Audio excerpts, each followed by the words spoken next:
जब तीसरा सिलेंडर भी पानी से ऊपरी किनारे तक पूरा भर जाता है तब हम इस वाल्व को भी बंद कर देंगे। अब हम चौथा वाल्व खोलेंगे और पानी को चौथे सिलेंडर के अंदर आने देंगे, और जब चौथा सिलेंडर पूरा भर जाता है ऊपरी किनारे तक तो हम देखेंगे कि हमें इस वाल्व को बंद करने की कोई आवश्यकता नहीं है, क्योंकि अब इन तीनों स्फीयर्स का पानी पूरा ख़त्म हो चुका है। यहाँ पर हम इस खोखले कोन को ऊपर तक पूरा पानी से भर लेंगे और इसे सिलेंडर में उड़े लेंगे।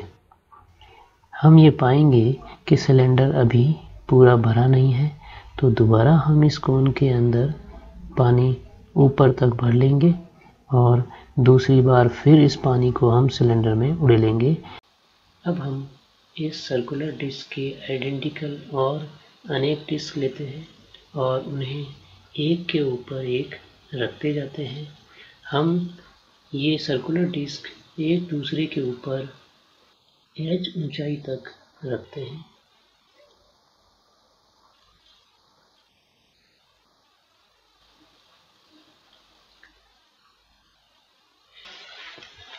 ऐसा करने से हमें एक राइट सर्कुलर सिलेंडर प्राप्त होता है जिसके बेस की रेडियस r और उसकी ऊंचाई h होती है।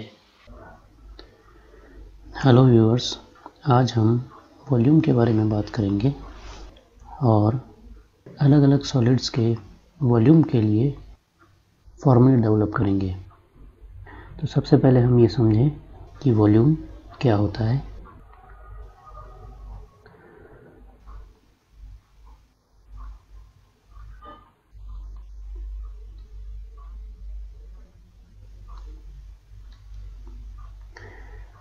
किसी भी सॉलिड का जो वॉल्यूम होता है वो उसके रीजन के मैग्नीट्यूड का मेजरमेंट होता है।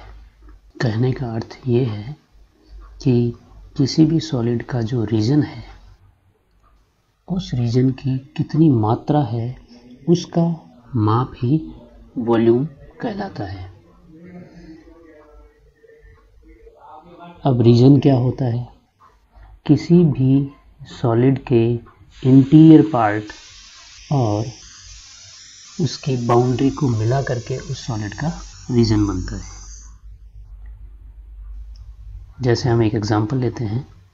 मान लीजिए हमारे पास ये एक सॉलिड है, तो इस सॉलिड का रीजन उसके आंतरिक भाग और उसकी बाउंड्रीज से मिलके बनेगा। इस रीजन की बाउंड्रीज क्या क्या हैं?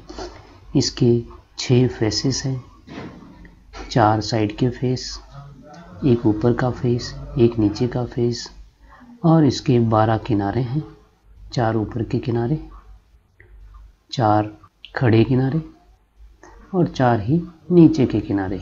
तो ये सभी मिलकर के इस क्यूबॉइड का एक रीजन बनाते हैं, क्षेत्र बनाते हैं, जिसे क्यूबॉइडल रीजन कहते हैं।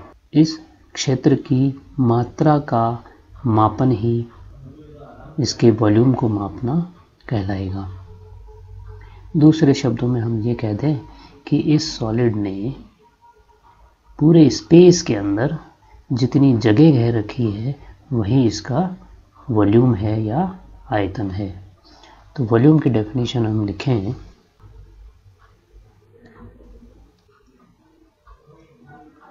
Volume of A solid is the measurement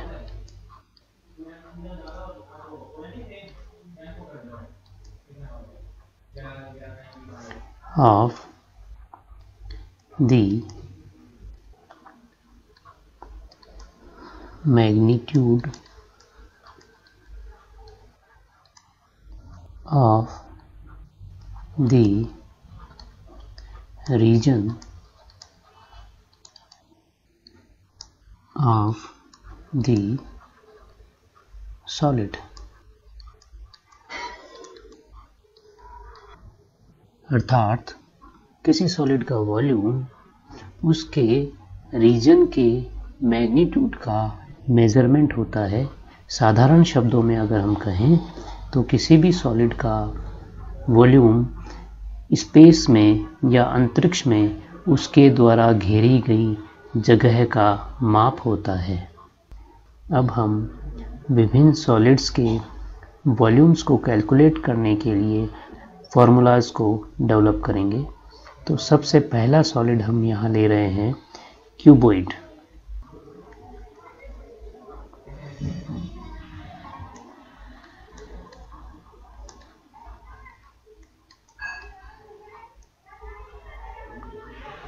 cuboid के वॉल्यूम का फार्मूला डेवलप करने के लिए हम एक चित्र पर विचार करते हैं। मान लीजिए हमारे पास L लंबाई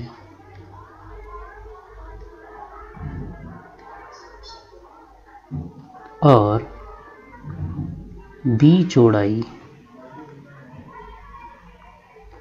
का एक रेक्टेंगल है जिसकी मोटाई बहुत ही कम या नगण्य है। अब हम इसी रेक्टेंगल के आइडेंटिकल अनेक रेक्टेंगल लेते हैं और इन आइडेंटिकल रेक्टेंगल्स को एक के ऊपर एक रखते जाते हैं। ऐसा करने से हमें इस प्रकार की आकृति प्राप्त होती है। हमने इन रेक्टेंगल्स को मान लीजिए h ऊंचाई तक एक दूसरे के ऊपर रखा है। तो ऐसा करने से हमें एक क्यूबॉइड प्राप्त हो जाता है जिसकी लंबाई L,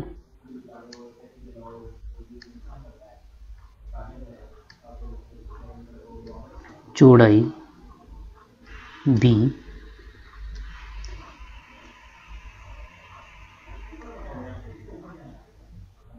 और ऊंचाई h है।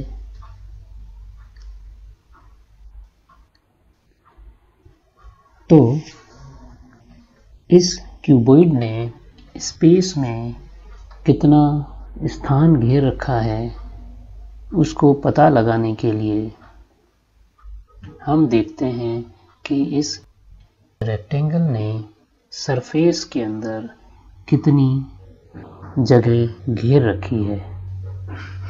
हम जानते हैं कि रेक्टेंगल का एरिया उसकी लंबाई और चौड़ाई को गुणा करने से प्राप्त हो जाता है। उतनी ही जगह वो रेक्टेंगल किसी सरफेस में कवर करता है।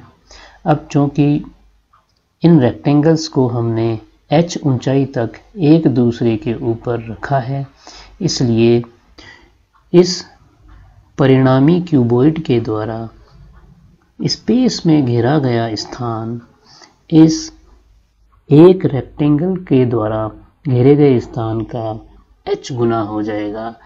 इसलिए इस क्यूबॉइड का वॉल्यूम इस रेक्टेंगुलर शीट के एरिया का h गुना हो जाएगा। तो हम लिख सकते हैं वॉल्यूम ऑफ क्यूबॉइड, जिसका सिंबल हम V रखते हैं, is equal to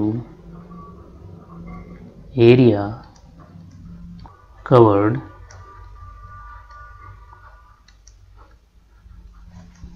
bye a rectangular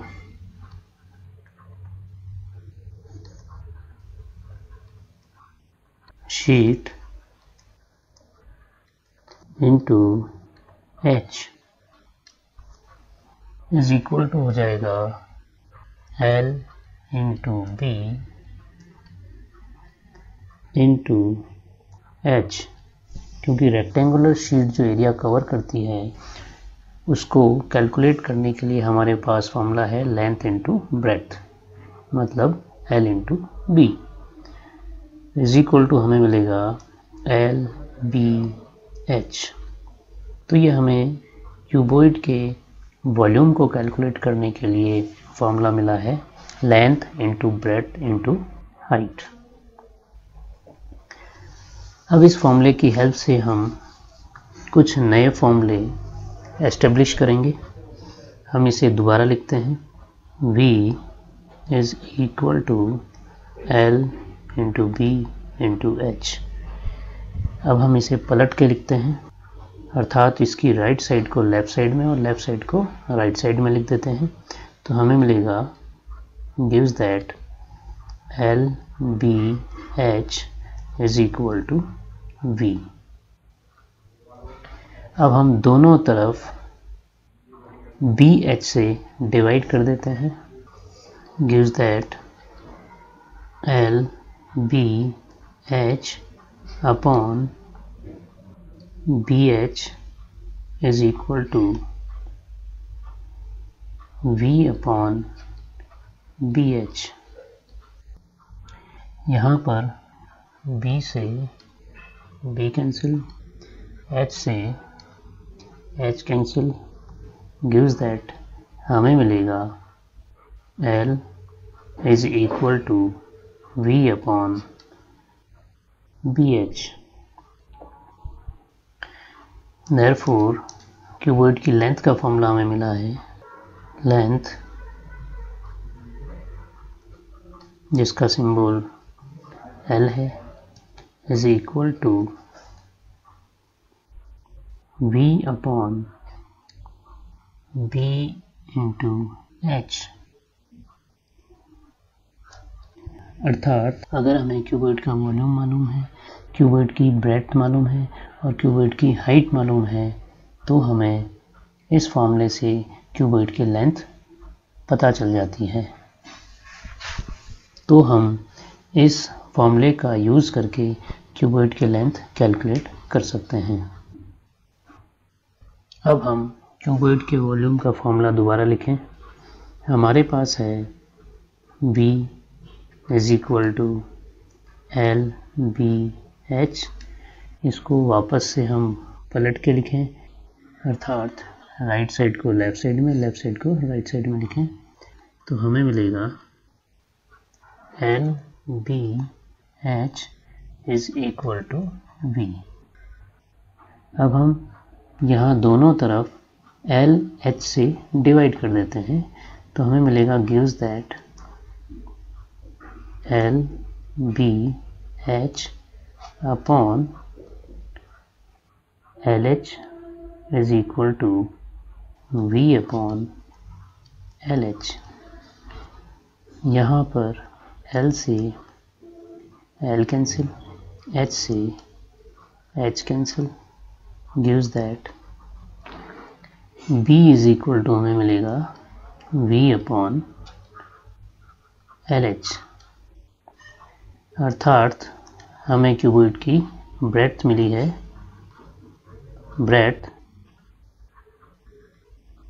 जिसका सिंबल B है is equal to V upon LH।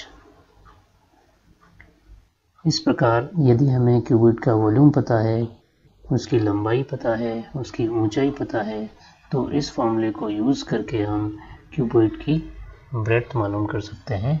तो हमें क्यूबॉइड की ब्रेड्थ निकालने के लिए एक फॉर्मूला मिल गया। अब हम फिर से क्यूबॉइड के वॉल्यूम का फॉर्मूला लिखते हैं, V is equal to L B H।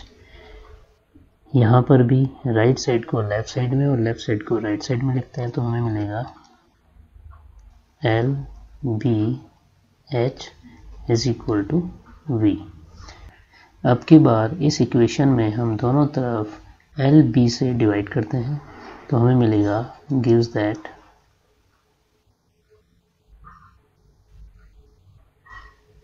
L B H upon L B is equal to V upon L B। यहाँ पे L से L कैंसिल, B से B कैंसिल, गिव्स दैट हमें मिलेगा H is equal to V upon L B। H is equal to V upon L B। अर्थात height जिसका symbol h है is equal to हमें मिला v/lb।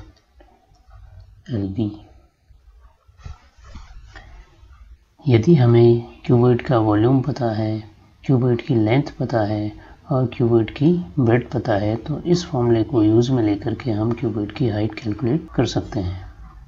अगर हम राइट साइड के डिनोमिनेटर को देखें तो डिनोमिनेटर यहाँ है L इंटू बी, जो कि क्यूबॉइड के बेस का एरिया होता है। तो हम इस फॉर्मूले को वापस से इस तरह से लिख सकते हैं, हाइट जिसका सिंबल h है is equal to volume upon area of base. अर्थात यदि हमें क्यूबॉइड का वॉल्यूम पता है और क्यूबॉइड के बेस का एरिया पता है तो हम वॉल्यूम में बेस के एरिया का डिवाइड करें तो हमें क्यूबॉइड की हाइट मालूम चल जाती है। ये क्यूबॉइड की हाइट निकालने का एक और फॉर्मूला हमें मिला है।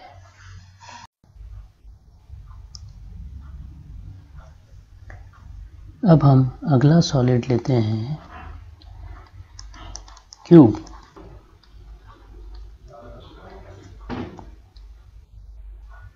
क्यूब के वॉल्यूम का फॉर्मूला एस्टेब्लिश करने के लिए हम इस चित्र पर विचार करते हैं। यहाँ हम एक स्क्वायर शीट ले रहे हैं जिसकी भुजा A है और इस स्क्वायर शीट के आइडेंटिकल हम और कई सारी स्क्वायर शीट लेंगे। अब हम एक एक करके इस शीट के ऊपर आइडेंटिकल शीट्स रखते जाएंगे और इन शीट्स को हम A हाइट तक ही एक दूसरे के ऊपर रखेंगे। तो हमें इस तरह से एक सॉलिड मिलेगा जिसका बेस एक स्क्वायर होगा, जिसकी साइड A होगी और उस सॉलिड की ऊंचाई A होगी। अर्थात हमें एक क्यूब मिल जाएगा जिसकी भुजा A होगी। इसका अर्थ यह हुआ कि यह स्क्वायर शीट सरफेस में जितना एरिया ऑक्यूपाई करती है उस एरिया की A गुना जगह यह क्यूबॉइड स्पेस में ऑक्यूपाई करता है। इसलिए इस क्यूबॉइड के द्वारा स्पेस में घेरी गई जगह या इस क्यूबॉइडल रीजन के मैग्नीट्यूड का मेजरमेंट इस स्क्वायर शीट के एरिया का A टाइम्स होगा। तो हमें ये पता चला कि इस क्यूब का जो वॉल्यूम है वो इस स्क्वायर शीट के एरिया का A टाइम्स है। तो इस बात को हम इस तरह से लिख सकते हैं, वॉल्यूम ऑफ क्यूब जिसका सिंबल हम V रखते हैं is equal to area of square sheet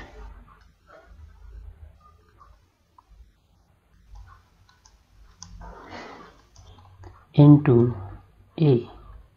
अब ये जो स्क्वायर शीट है इसकी साइड हमारे पास A है और स्क्वायर का एरिया निकालने का फॉर्मूला होता है side into side.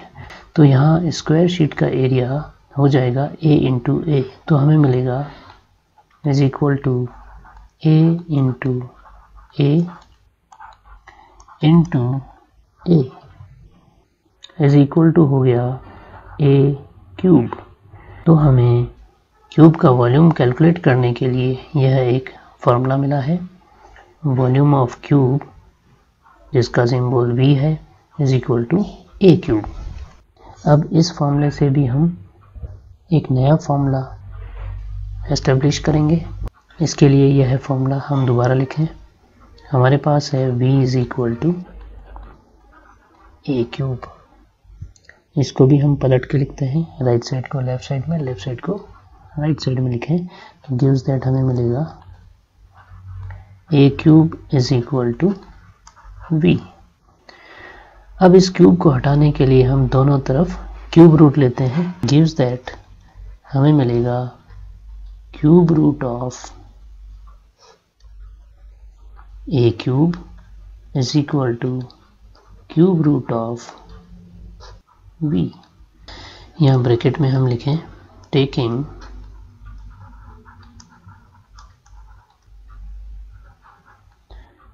Cube root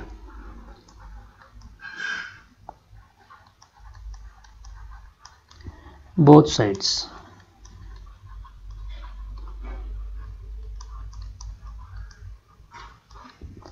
अब यहाँ देखिए, क्यूब कैलकुलेट करना और क्यूब रूट कैलकुलेट करना ये एक दूसरे के अपोजिट ऑपरेशन है, इसलिए ये एक दूसरे को कैंसिल कर देंगे।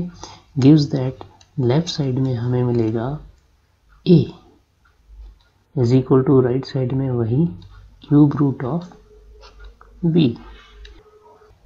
अर्थात हमें क्यूब का वॉल्यूम पता है तो हम उसका क्यूब रूट निकाल करके क्यूब की साइड कैलकुलेट कर सकते हैं। तो इसे हम लिख सकते हैं साइड,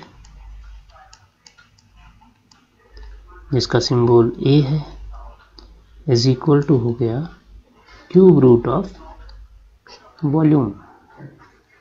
ये एक और फॉर्मूला हमें मिला जिससे हम क्यूब की साइड ज्ञात कर सकते हैं यदि उसका वॉल्यूम हमें पता है। अब हम तीसरा सॉलिड लेते हैं जिसका नाम राइट सर्कुलर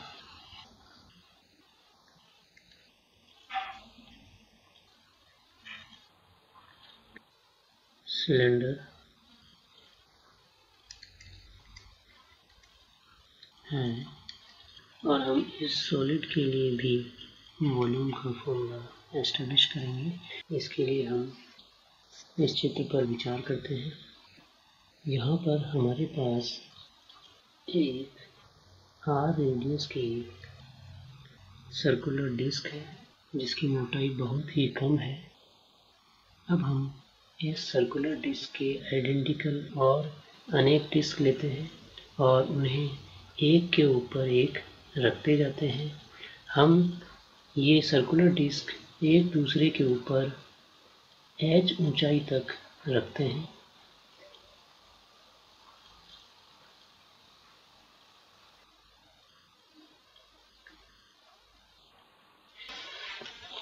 ऐसा करने से हमें एक राइट सर्कुलर सिलेंडर प्राप्त होता है जिसके बेस की रेडियस r और उसकी ऊंचाई h होती है।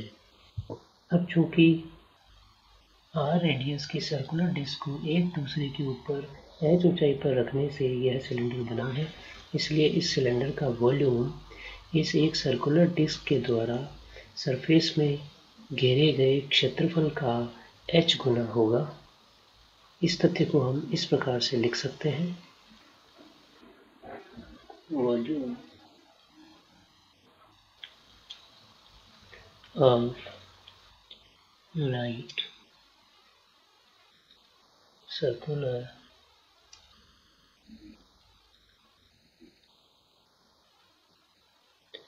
सिलेंडर जिसका सिंबल हम v लेते हैं, is equal to area covered by circular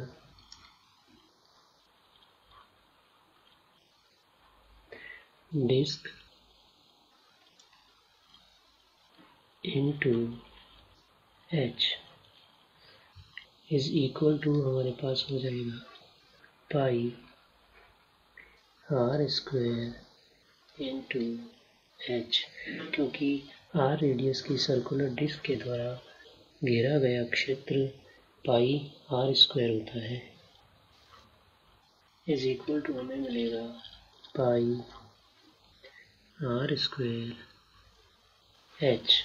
अब हम इस फॉर्मूले से कुछ दूसरे फॉर्मूले एस्टेब्लिश करेंगे। इसके लिए हम इस वॉल्यूम के फॉर्मूले को दोबारा लिखते हैं।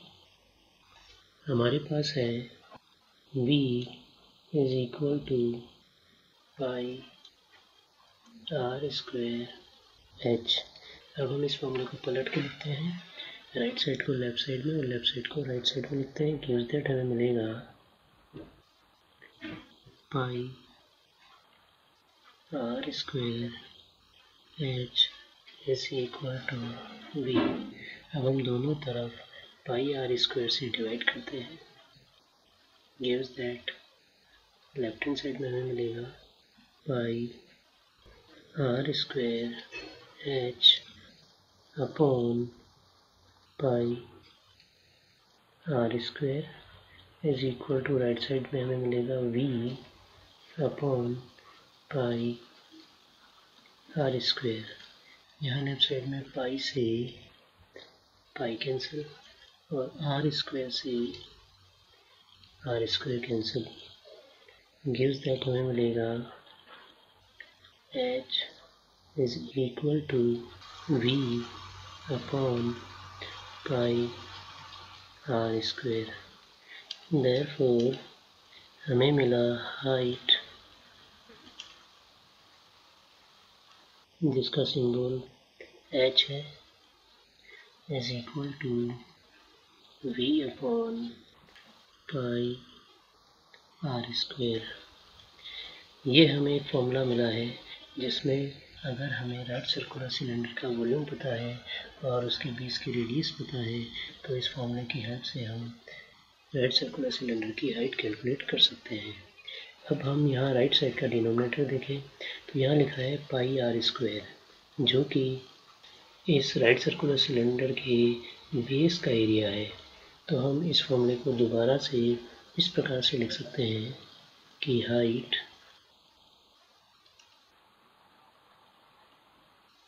h is equal to volume upon area of base. यहाँ पर यदि हम राइट सर्कुलर सिलेंडर के वॉल्यूम के अंदर उसके बेस के एरिया का डिवाइड कर दें तो हमें सिलेंडर की हाइट मिल जाती है। अब हम दोबारा से राइट सर्कुलर सिलेंडर के वॉल्यूम का फॉर्मूला लिखते हैं। हमारे पास है V is equal to pi r square h. हम इसे भी वापस पलट के लिखते हैं, राइट साइड को लेफ्ट साइड में और लेफ्ट साइड को राइट साइड में लिख देते हैं। गिव्स दैट हमें मिलेगा pi r square h is equal to v. अब की बार हम दोनों पक्षों में पाई एच से डिवाइड करते हैं। गिव्स दैट लेफ्ट साइड में हमें मिलेगा pi r square h upon pi h is equal to right side में v upon pi h. Left hand side में पाई से पाई कैंसिल, एच से एच कैंसिल। गिव्स दैट हमें मिला r square is equal to v upon pi h. अब हम दोनों तरफ स्क्वायर रूट लेते हैं। गिव्स दैट हमें मिलेगा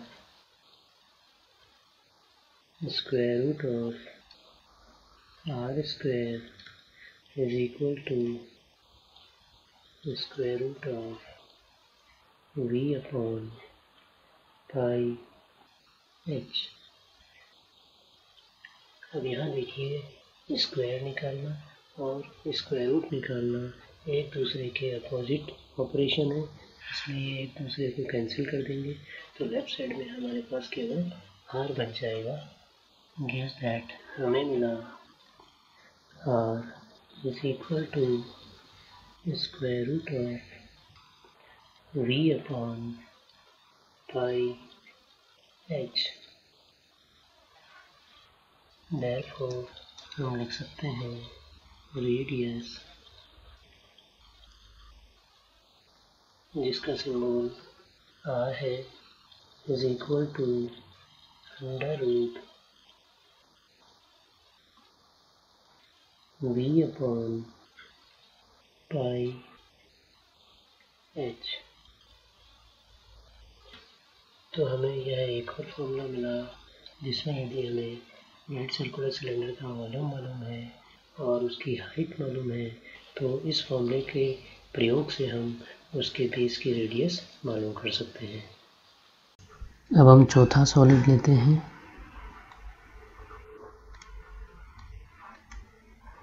वो है right circular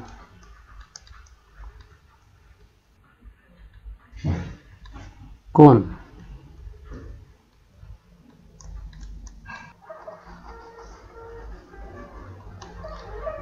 right circular cylinder के वॉल्यूम का फॉर्मूला एस्टेब्लिश करने के लिए हम एक एक्सपेरिमेंट करते हैं। यहाँ पर हम एक राइट सर्कुलर सिलेंडर लेते हैं और दूसरा राइट सर्कुलर कोन लेते हैं। दोनों की हाइट h है और दोनों के बेस की रेडियस r है। ये सिलेंडर ऊपर से ओपन है और कोन खोखला है। अब हम अगला चित्र देखें। यहाँ पर हम इस खोखले कोन को ऊपर तक पूरा पानी से भर लेंगे और इसे सिलेंडर में उड़े लेंगे। हम ये पाएंगे कि सिलेंडर अभी पूरा भरा नहीं है, तो दोबारा हम इस कोन के अंदर पानी ऊपर तक भर लेंगे और दूसरी बार फिर इस पानी को हम सिलेंडर में उड़े लेंगे। हम अब भी ये पाएंगे कि सिलेंडर पूरा भरा नहीं है, तो तीसरी बार फिर हम इस कोन को पूरा पानी से भर लेंगे और अब फिर इस पानी को सिलेंडर में उड़ लेंगे। अब हम पाएंगे कि इस बार सिलेंडर पूरा पानी से भर गया है। तो हमने देखा कि 3 बार खोखले कोन में पानी भर के सिलेंडर में उड़ेला गया तो सिलेंडर पूरा पानी से भर गया। अर्थात इस खोखले कोन में जितना पानी आता है उसका 3 गुना पानी इस सिलेंडर के अंदर आता है। इसका अर्थ ये हुआ कि इस सिलेंडर का वॉल्यूम इस कोन के वॉल्यूम का 3 गुना है। इस बात को हम इस तरह से भी कह सकते हैं कि कोन का वॉल्यूम इस सिलेंडर के वॉल्यूम का 1/3 है। इस तथ्य को हम इस प्रकार से लिख सकते हैं।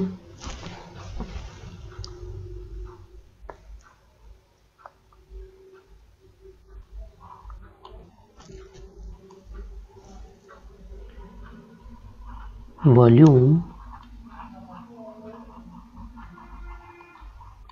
ऑफ कोन जिसका सिंबल V है is equal to 1/3 of volume of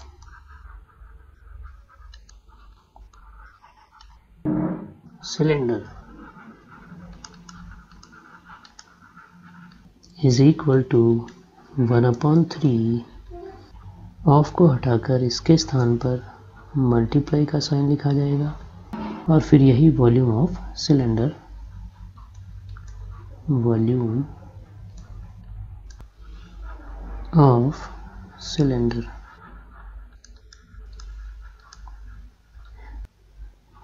अब हम ये जानते हैं कि r रेडियस और h हाइट वाले सिलेंडर का वॉल्यूम पाई r² h होता है।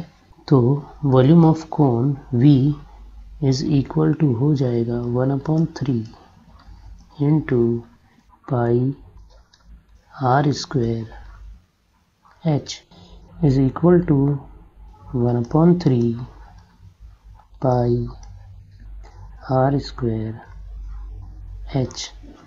तो यहाँ पर हमें राइट सर्कुलर कोन के वॉल्यूम का फॉर्मूला मिल गया 1/3 पाई r स्क्वायर h।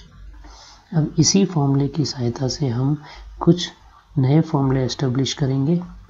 हम इस फॉर्मूले को दोबारा लिखते हैं। हमारे पास है v is equal to 1/3 pi r square h। अब इस फॉर्मूले को हम पलट के लिखते हैं, अर्थात जो राइट साइड में है उसे लेफ्ट साइड में और जो लेफ्ट साइड में उसे राइट साइड में लिख देते हैं। तो गिव्स दैट हमारे पास आएगा 1/3 pi r square h is equal to v। अब इस इक्वेशन में हम दोनों तरफ 3 का गुणा कर दें। गिव्स दैट हमें मिलेगा 3 into 1/3 pi r square h is equal to 3v। यहाँ 3 से 3 कैंसिल, गिव्स दैट हमें मिला pi r square h is equal to 3v। अब हम दोनों पक्षों में पाई r स्क्वायर से डिवाइड कर दें। गिव्स दैट हमें मिलेगा pi r square h upon pi r square is equal to 3v upon pi r square. यहाँ पाई से पाई कैंसिल, r स्क्वायर से r square cancel, gives that हमें मिलेगा h is equal to 3v upon pi r square. Therefore height का formula हमें मिला, height जिसका symbol h है is equal to 3v upon pi r square. तो ये एक और फॉर्मूला हमारे पास आया, जिसमें अगर हमें कोन का वॉल्यूम पता है, कोन के बेस की रेडियस पता है, तो हम इस फॉर्मूले की सहायता से कोन की हाइट फाइंड कर सकते हैं। इस फॉर्मूले को हम एक बार और लिखते हैं। Height h is equal to 3v upon pi r square. यहाँ राइट साइड में डिनोमिनेटर को देखें तो डिनोमिनेटर में लिखा है पाई r स्क्वायर, जो कि कोन के बेस का एरिया होता है। तो इस फॉर्मूले को दोबारा हम इस तरह से लिख सकते हैं, gives that height h is equal to 3 into volume upon area of base. ये हमें एक और फार्मूला मिला राइट सर्कुलर कोन की हाइट के लिए, जिसमें हमें वॉल्यूम पता होना चाहिए और बेस का एरिया पता होना चाहिए। अगर हम वॉल्यूम का 3 गुना करके उसमें बेस के एरिया का डिवाइड कर दें तो हमें कोन की हाइट पता चल जाएगी। अब हम कोन के वॉल्यूम का फॉर्मूला दोबारा से लिखते हैं। हमारे पास है कोन का volume v is equal to 1/3 pi r square h।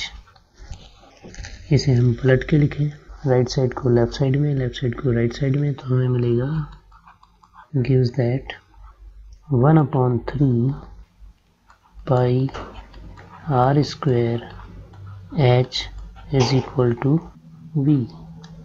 दोनों तरफ 3 से गुणा कर दें तो हमें मिलेगा 3 into 1/3 pi r square h is equal to 3v।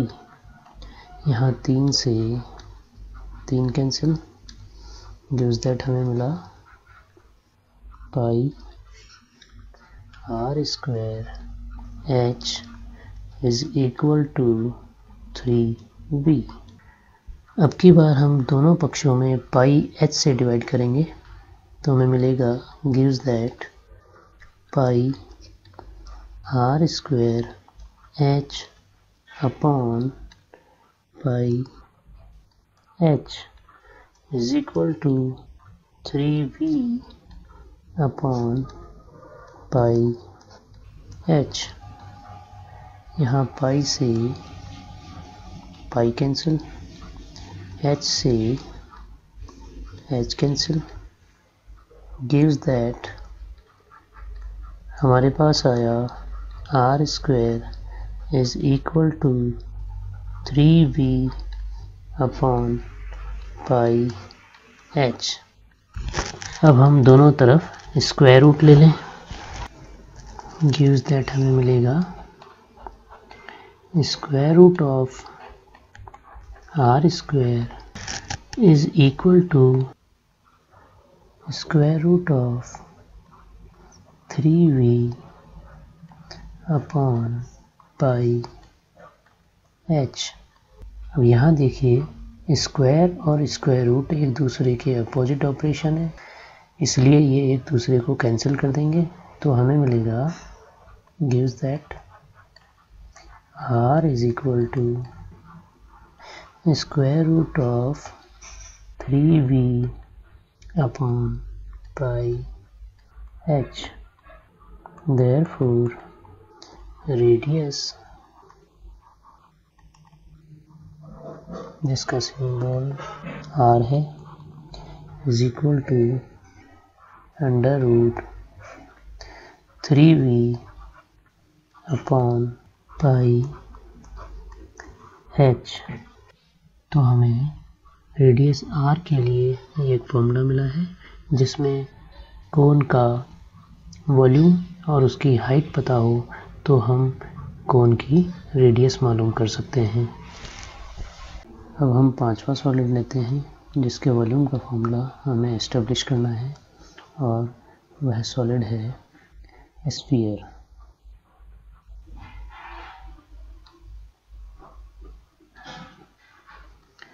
Sphere के वॉल्यूम का फॉर्मूला एस्टेब्लिश करने के लिए हम एक एक्सपेरिमेंट करते हैं। इसके लिए निम्न चित्र पर विचार करें। यहाँ पर हमने एक स्फीयर लिया है जिसकी रेडियस r है और इस स्फीयर के आइडेंटिकल दो और स्फीयर हमने लिए हैं। तीनों के तीनों स्फीयर खोखले हैं। इसके अलावा हमने एक राइट सर्कुलर सिलेंडर लिया है जिसके बेस की रेडियस r है जो स्फीयर की रेडियस थी और इस सिलेंडर की हाइट भी r ही है, यह भी इस स्फीयर की रेडियस के बराबर है। अब हम इस राइट सर्कुलर सिलेंडर के आइडेंटिकल तीन और सिलेंडर लेते हैं और चित्र में दिखाए अनुसार हम तीनों स्फीयर्स को पाइप और वाल्व्स के द्वारा इन सिलेंडर से कनेक्ट कर देते हैं। यहाँ तीनों स्फीयर खोखले हैं और सिलेंडर भी खोखले हैं। अब हम अगले चित्र को देखें। यहाँ पर हमने तीनों खोखले स्फीयर्स के अंदर पानी भर दिया है और इन चारों वाल्व्स को बंद कर दिया है। अब हम बारी बारी से इन वाल्व्स को चालू करेंगे। जैसे हमने पहला वाल्व चालू किया और सिलेंडर में पानी को आने दिया। जब ये पहला सिलेंडर ऊपरी किनारे तक पानी से पूरा भर जाए तब हम इस वाल्व को बंद कर देंगे। इसके बाद हम दूसरा वाल्व खोलेंगे और पानी को इस सिलेंडर में आने देंगे। जब ये सिलेंडर भी ऊपरी किनारे तक पूरा भर जाए तो हम इस वाल्व को बंद कर देंगे। यही काम हम तीसरे सिलेंडर के साथ भी करेंगे। जब तीसरा सिलेंडर भी पानी से ऊपरी किनारे तक पूरा भर जाता है तब हम इस वाल्व को भी बंद कर देंगे। अब हम चौथा वाल्व खोलेंगे और पानी को चौथे सिलेंडर के अंदर आने देंगे। और जब चौथा सिलेंडर पूरा भर जाता है ऊपरी किनारे तक तो हम देखेंगे कि हमें इस वाल्व को बंद करने की कोई आवश्यकता नहीं है, क्योंकि अब इन तीनों स्फीयर्स का पानी पूरा खत्म हो चुका है, जैसा कि अगले चित्र में हमें दिखाई दे रहा है। तो यहाँ हम देखते हैं जो पानी इन तीन स्फीयर्स के अंदर भरा हुआ था वह पानी अब इन 4 सिलेंडर्स के अंदर पूरा समा गया है। इसका अर्थ यह हुआ कि इन 3 स्फीयर्स के वॉल्यूम्स का सम इन 4 सिलेंडर्स के वॉल्यूम के सम के इक्वल है। इस बात को हम दूसरे शब्दों में यह भी कह सकते हैं कि एक स्फीयर के वॉल्यूम का 3 गुना इस एक सिलेंडर के वॉल्यूम के 4 गुने के बराबर है। तो हम इस बात को इस प्रकार से लिख सकते हैं 3 into volume of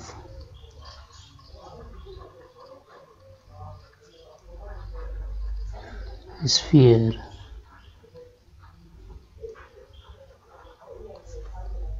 is equal to 4 into volume of cylinder.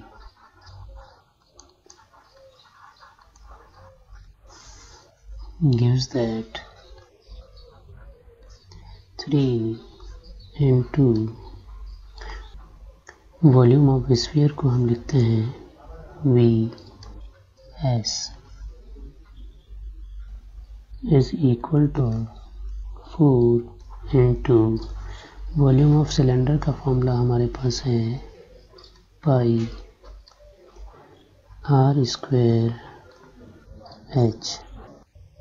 यहाँ पर जो सिलेंडर की ऊंचाई है वो स्फीयर की रेडियस के बराबर है, इसलिए अगली स्टेप में इस h की जगह हम r लिखेंगे। गिव्स दैट हमें मिलेगा 3VS is equal to 4 pi R square into R। gives that हमें मिला 3VS is equal to 4 pi R cube, क्योंकि ये R स्क्वायर और R आपस में मल्टीप्लाई होकर के R क्यूब बन गए हैं। अब दोनों तरफ हम 3 से डिवाइड करते हैं। gives that हमें मिलेगा 3VS upon 3 is equal to 4 pi R cube upon 3। Left side में इस 3 से ये 3 कैंसिल। गिव्स दैट हमें मिला VS is equal to 4 upon 3 pi R cube. Therefore volume of sphere, जिसका सिंबल हमने VS रखा है, इज इक्वल टू हमें मिला 4 अपॉन 3 पाई R क्यूब। तो हमें स्फीयर के वॉल्यूम के लिए फॉर्मूला मिला है 4 अपॉन 3 पाई R क्यूब। अब इस फॉर्मूले से हम एक नया फॉर्मूला इस्टेब्लिश करेंगे। इसके लिए स्फीयर के वॉल्यूम का फॉर्मूला हम दोबारा लिखेंगे। V is equal to 4 upon 3 pi R cube. यहाँ पे हमने VS को V लिख दिया है, अब हम इस फॉर्मूले की राइट साइड को लेफ़्ट साइड में और लेफ़्ट साइड को राइट साइड में लिखते हैं।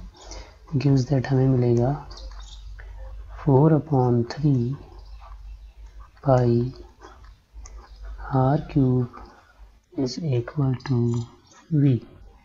अब इस 3 को हटाने के लिए हम दोनों तरफ 3 से गुणा करते हैं। गिव्स दैट लेफ्ट साइड में हमें मिलेगा 3 × 4/3 pi r³ is equal to right side में 3v। लेफ्ट साइड में इस 3 से ये 3 कैंसिल। गिव्स दैट हमें मिला 4 pi r³ is equal to 3v। अब दोनों पक्षों में हम 4 पाई से डिवाइड करते हैं तो हमें मिलेगा gives that 4 pi r³ upon 4 pi is equal to 3v upon 4 pi. यहाँ 4 से 4 कैंसिल, पाई से पाई कैंसिल। गिव्स दैट हमें मिला r³ is equal to 3v upon 4 pi. अब इस क्यूब को हटाने के लिए हम दोनों पक्षों में क्यूब रूट लेते हैं। गिव्स दैट अगली स्टेप मिलेगी हमें cube root of r³ equal to cube root of 3v upon 4 pi. अब चूंकि क्यूब निकालना और क्यूब रूट निकालना एक दूसरे के अपोजिट ऑपरेशन है, इसलिए ये एक दूसरे को कैंसिल कर देंगे, तो लेफ्ट साइड में हमारे पास केवल r रह जाएगा। गिव्स दैट हमें मिलेगा r is equal to cube root of 3v upon 4 pi. Therefore, radius जिसका सिंबल r है is equal to cube root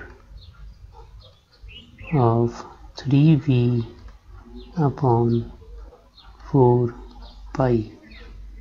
तो हमें ये एक और फॉर्मूला मिला है जिसमें अगर हमें स्फीयर का वॉल्यूम पता है तो इस फॉर्मूले से हम स्फीयर की रेडियस पता कर सकते हैं। अब हम बात करते हैं छठे सॉलिड के बारे में जिसका नाम है hemisphere.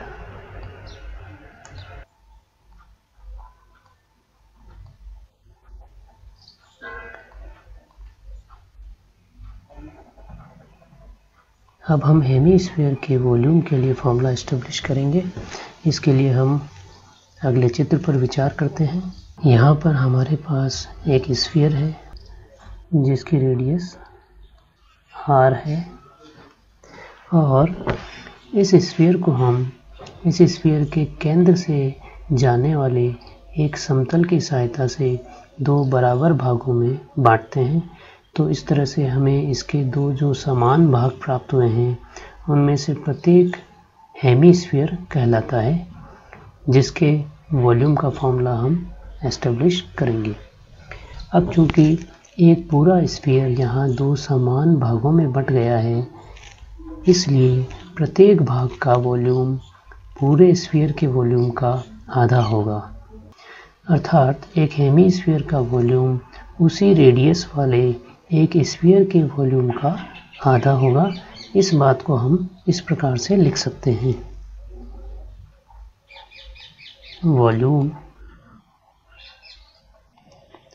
Of hemisphere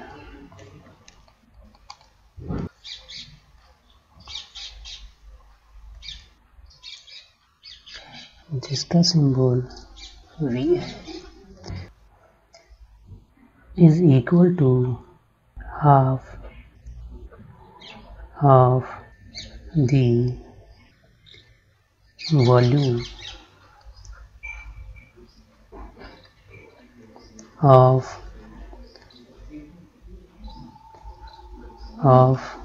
a sphere of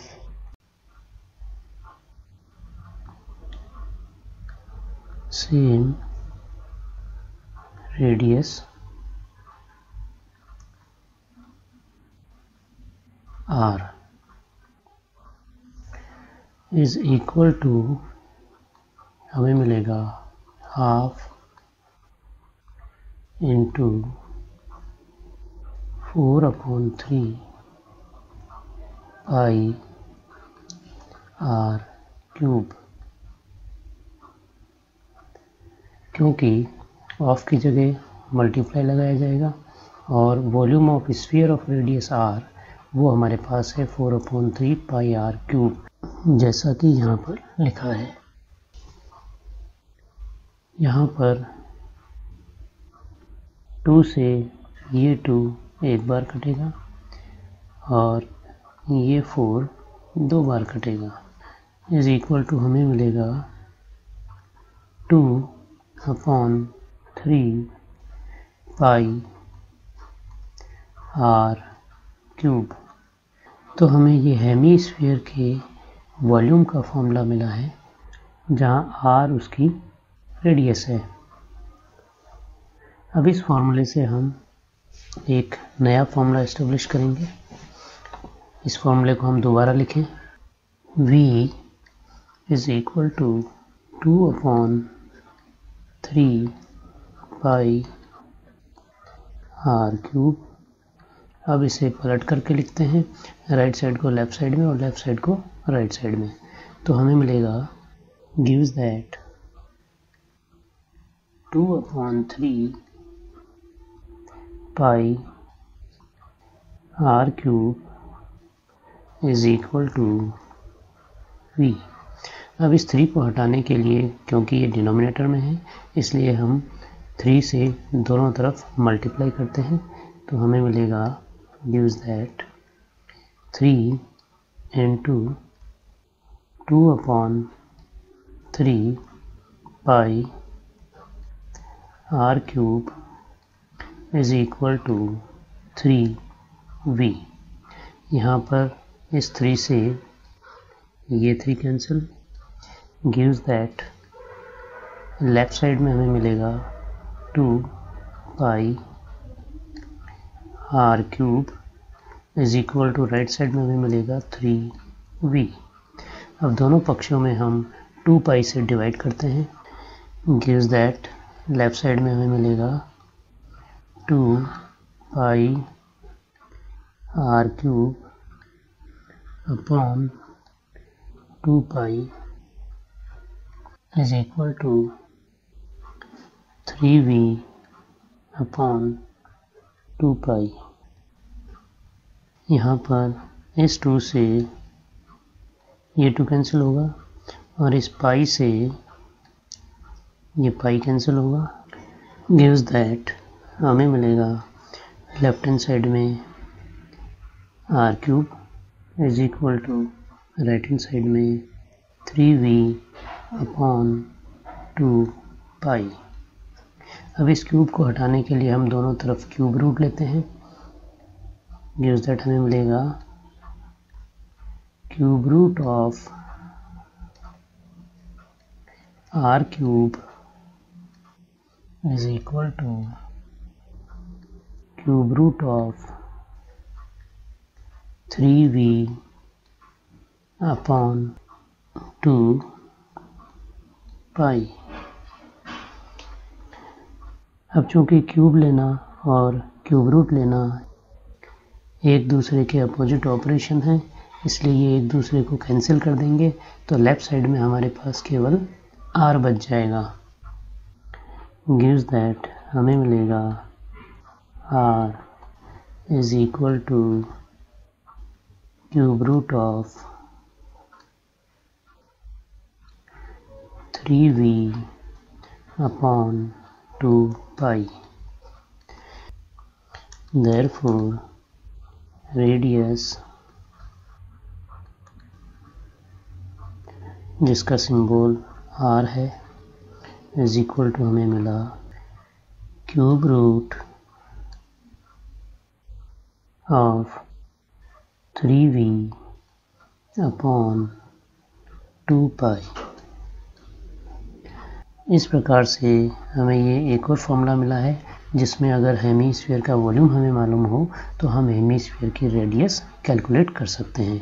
धन्यवाद।